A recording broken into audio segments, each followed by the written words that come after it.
it's understanding our client's equity story. What is it that they're, where are they on that journey? And clearly, if they've made 2, 3, 4, whatever those acquisitions, how does that build into where they're looking to, to really, what's that story? And actually understanding what that EBITDA looks like.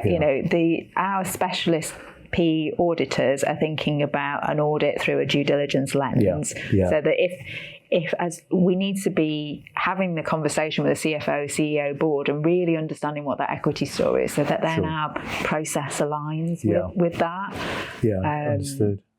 Okay. Which is why we have that specialist separate team. And I think that's really, when we have the conversation in the early stages, when we talk about, because we've got sector specialists and we've got structure specialists, and I think that's something which, as Cooper Parry, as we've grown as a business, really giving clients that option of saying, which is more important to you? Is it understanding that investment story and, you're growing in organically, the bolt-ons, having an auditor really understands that? Or is it someone who really understands, I don't know, the professional services sector or the retail sector? What's more important to you? And having that ability to flex, or put both on in some instances is seemingly starting to be more and more important to the businesses that we're speaking with. And we definitely, we're seeing our team specialise more, and that's a massive benefit, because our partners managers are choosing to specialise because that's something they're really passionate about and they love, and they want to really look after those clients brilliantly, and therefore I think there's a massive benefit in terms of having those specialist teams for our clients. Absolutely.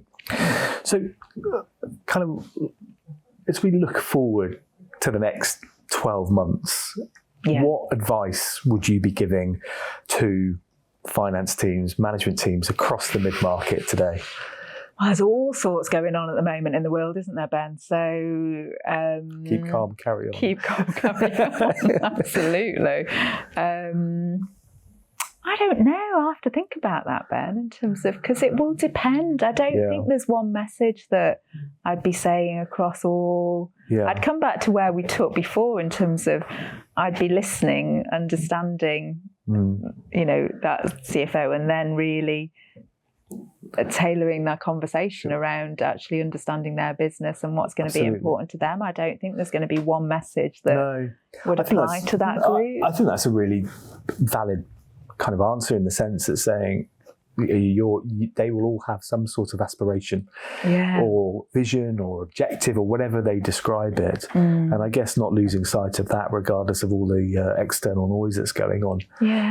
I think I noticed that certainly during sort of those crazy COVID years, where the businesses that came out of that were the ones that almost didn't stop, or the ones they just were very effective at pivoting to a different strategy or solving a problem in a different, more innovative way, and having that mindset to be able to do that. I guess it's a cultural thing. And those that are looking after their people well, because actually it comes back to inspiring. I'm still obsessed with, you get your team are going to provide the best possible service to your clients if they feel engaged and they're excited to come in every day, or kind of interact with their team every day.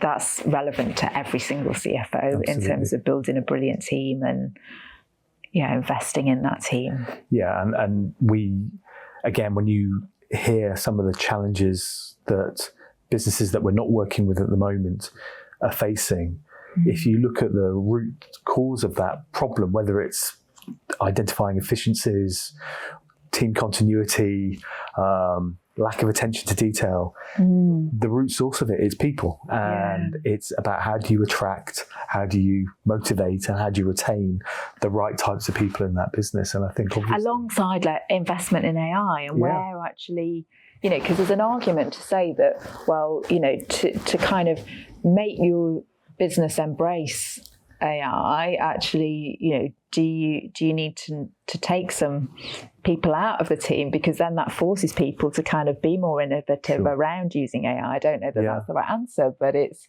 that conflict, isn't it, as well, around making and it's forcing us to ask these questions, right, in terms of and looking at it through a lens that perhaps we haven't looked at it through some time. So okay, it's good.